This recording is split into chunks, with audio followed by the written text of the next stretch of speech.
नमस्कार। जिला विधिक सेवा प्राधिकरण हमारा राष्ट्रीय विधिक सेवा प्राधिकरण के अंतर्गत व राज्य विधिक सेवा प्राधिकरण के अंतर्गत जितने भी दिशा निर्देश दिए जाते हैं, हमारा एक प्लान ऑफ एक्शन प्रत्येक माह आता है। उसके तहत और उनके तत्वाधान में कार्य हमारे माननीय अध्यक्ष जिला विधिक सेवा प्राधिकरण जो कि जिला जज होते हैं, जनपद न्यायाधीश होते हैं, उनके निर्देशानुसार कार्यरत है यहाँ पर। और ये जो एडीआर बिल्डिंग है, जैसा कि हम जानते हैं कि डिस्ट्रिक्ट कोर्ट जो जनपद हरिद्वार रोशनाबाद स्थित है, उसी के साथ इसका एडीआर भवन है जिसे जिला विधिक सेवा प्राधिकरण कहा जाता है। इसके प्रथम तल पर हमारी परमानेंट लोक अदालत है। तो अब पहले बात करते हैं कि जिला विधिक सेवा प्राधिकरण में क्या कार्य होते हैं मुख्यतः रूप से, क्यों ये अलग से एक संस्थान है।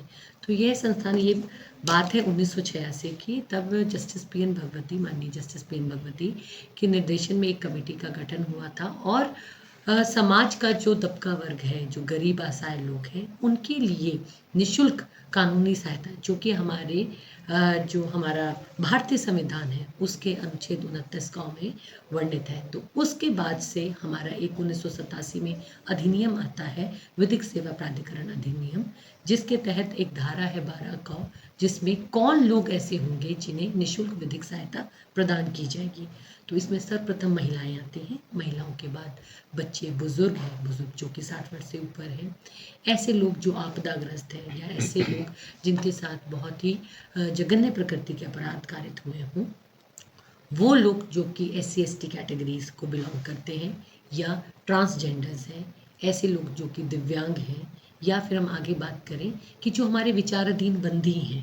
इसी के साथ साथ अगर सामान्य श्रेणी में आए तो वो लोग जिनकी सालाना आय 3 लाख या उससे कम है, इन सभी को निशुल्क विधिक सहायता प्राप्त करने का अधिकार हमारा भारतीय संविधान और साथ ही साथ हमारा यह अधिनियम 1987 का प्रावधान करता है। इसमें एक हमारे जो भूतपूर्व सैनिक हैं वो भी सम्मिलित होते हैं। तो ये सभी लोग पात्र हैं निशुल्क विधिक सहायता के। अब निशुल्क विधिक सहायता क्या है? निशुल्क विधिक सहायता यह है कि जब भी आपकी कोई विवाद की स्थिति उत्पन्न होती है, ऐसे में यदि आपका पक्ष रखने हेतु कोई आपको कानूनी सहायक चाहिए, सहायता प्रदान करने हेतु आपको वकील साहब चाहिए, लेकिन हर कोई वकील साहब की फीस नहीं दे सकता। ऐसे में यदि वो जिला विधिक सेवा प्राधिकरण के संपर्क में आते हैं या हमें पता चलता है, तो हम उन्हें अपनी तरफ से निशुल्क विधिक सहायता प्रदान करते हैं, जिनका मानदेय जिला विधिक सेवा प्राधिकरण की तरफ से दिया जाता है और वो पैरवी बिल्कुल निशुल्क रूप से करते हैं। यह इसका एक प्रमुख कार्य है जो कि किया जाता है। तो ऐसे में जितने हमारे विचाराधीन बंदी हैं, उनको हम लोग, हमारी जो प्रत्येक बुधवार जेल समीक्षा दिवस के तहत जेल विजिट्स होती हैं, उसमें हम बार बार जाकर यही पूछते हैं कि क्या आपके पास कोई ऐसा व्यक्ति तो नहीं है या ऐसा बंदी तो यहाँ नहीं है जिसके पास अधिवक्ता ना हो। तो हम उन्हें निशुल्क अधिवक्ता प्रदान करते हैं। इसी में अब हमारे साथ वर्ष 2022 से chief legal aid defence council system भी जुड़ चुका है, जहां पर सिर्फ अभियुक्तों की पैरवी हेतु, जहां अभियुक्त को लगता है कि मेरा कोई पैरोकार नहीं है, मेरा कोई पैरवी करने वाला नहीं है, या वो भी पात्रता की श्रेणी में आता है, तो ऐसे सभी अभियुक्तों के लिए ये chief legal aid defence council system बना है, जिसमें हमारे पास बहुत ही सीनियर अधिवक्तागण हैं। अभी हाल फिलहाल में हमारे पास, पहले chief legal aid defence council थे, अब deputy legal aid defence council के पद पर भी 2 सम्मानित विद्वान अधिवक्तागण हमारे साथ जुड़े हैं और वो इनको निशुल्क विधिक सहायता प्रदान करते हैं। हमारे पास 2 assistant legal aid defence council हैं जो कि सभी पैरवियां और किस प्रकार से पत्रावलियों का रख रखाव होगा, उनका सारा डेटा इन अभियुक्तों का वो मेंटेन करते हैं। तो ये भी हमारा एक अहम अंग है जो कि कार्यरत है। अब बात करते हैं कि आगे हम कैसे लोगों को, हम इन लोगों तक कैसे पहुंचते हैं। तो हमारा एक बहुत ही अहम, और जो कि हमारा, हम कहेंगे कि हमारे इस संस्थान के जो फील्ड वर्कर्स हैं वो होते हैं पैरालीगल वॉलंटियर्स।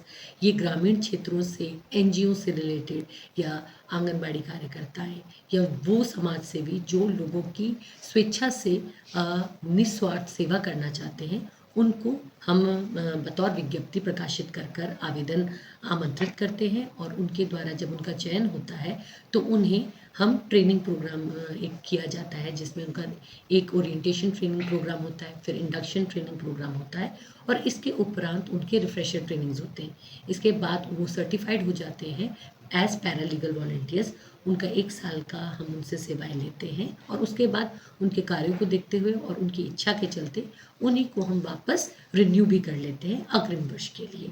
तो वो लोग गांव-गांव जाकर सर्वेस करते हैं या जिन लोगों को कानूनी सहायता या अन्य विभागों से संबंधित किसी प्रकार की जानकारी चाहिए होती है, तो वो ये उन्हें उपलब्ध करवाते हैं।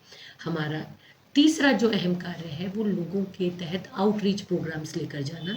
अब आउटरीच प्रोग्राम्स ये हैं कि जहाँ हम लोगों को बहुत ही सरल रूप से कानून के बारे में, कानूनी विषयों के बारे में जानकारी प्रदान करते हैं। इसमें हमारे पास किताबें हैं जो कि हमारे माननीय राज्य विधिक सेवा प्राधिकरण द्वारा हमें उपलब्ध करवाई गई हैं। इसमें बहुत ही सरल रूप से कहानियों के रूप में कानून की व्याख्या की गई है और क्या सही है क्या गलत है इसे पढ़कर बच्चे और लोग सजग होते हैं और वो कानून के प्रति सतर्क रहते हैं कि उन्हें पालन करना है। हम बहुत एक्टिविटीज़ करवाते हैं, ऑब्जर्वेशन होम्स वगैरह जाकर देखते हैं कि जो भी प्रशासन की तरफ से जन कल्याणकारी योजनाएं लोगों को उपलब्ध हो रही हैं क्या वो वास्तविक रूप से उन्हें तक पहुंच भी रही हैं अथवा नहीं। यदि कोई ऐसी जानकारी या ऐसी योजना का लाभ से कोई लाभार्थी वंचित होता है तो उसको लाभान्वित करवाने में सहयोग भी जिला विधिक सेवा प्राधिकरण करवाता है। ये प्रत्येक 2 से 3 महीने उपरांत एक बहुउद्देशीय शिविर जिला विधिक सेवा प्राधिकरण द्वारा प्रत्येक जनपदों में हर जिला विधिक सेवा प्राधिकरण द्वारा आयोजित किए जाते हैं। इसमें जो शिविर है इसकी खासियत ये है कि इसमें सभी विभाग जो हमारे प्रशासनिक हैं या हमारे पुलिस प्रशासन से रिलेटेड विभाग है या समाज कल्याण विभाग है, हमारा स्वास्थ्य विभाग है, तो सभी विभाग मिलकर एक साथ जिला विधिक सेवा प्राधिकरण के आमंत्रण पर इस शिविर में प्रतिभाग करते हैं। उनके स्टॉल्स लगते हैं और जितने भी हमारे गाँव हैं, ग्रामीण क्षेत्र के लोग हैं, क्योंकि इन शिविरों का हमारा सबसे अहम उद्देश्य ये होता है कि हम दूरस्थ क्षेत्र में पहुँचे जहाँ पर कम से कम नहीं तो 7 से 8 ग्रामीण क्षेत्र हों जिनको हम एक जगह एकत्रित कर सकें। तो इसमें हम वहाँ के किसी भी राजकीय इंटर कॉलेज को या किसी अन्य स्कूल को हम चयनित करते हैं जहाँ पर ये इन सभी क्षेत्रों के लोग आते हैं, उनके बच्चे पढ़ते हैं। तो वहाँ वो बच्चे, उनके माता पिता व अन्य लोग इस शिविर में प्रतिभाग कर जितनी भी जन कल्याणकारी योजनाएं हैं उनसे लाभान्वित होते हैं सभी विभागों के। क्योंकि कई बार ऐसा होता है कि व्यक्ति सिर्फ विभाग तक पहुंचने से चूक कर जाता है और वो जो कि उसका अधिकार है उससे लाभान्वित रहने से रह जाता है। तो ऐसे में जब विभाग ही उसके पास पहुंच रहा है तो फिर वहाँ पर उसकी सहायता हो जाती है। इस बार हमारा जो बहुउद्देशीय शिविर है वो CMT इंटर कॉलेज चुड़ियाला गांव में मोहनपुर भगवानपुर तहसील के अंतर्गत आयोजित हो रहा है। ये आगामी 12 नवंबर 2024 को आयोजित होगा। प्रातः 11 बजे से ये वहाँ पर आयोजित होगा।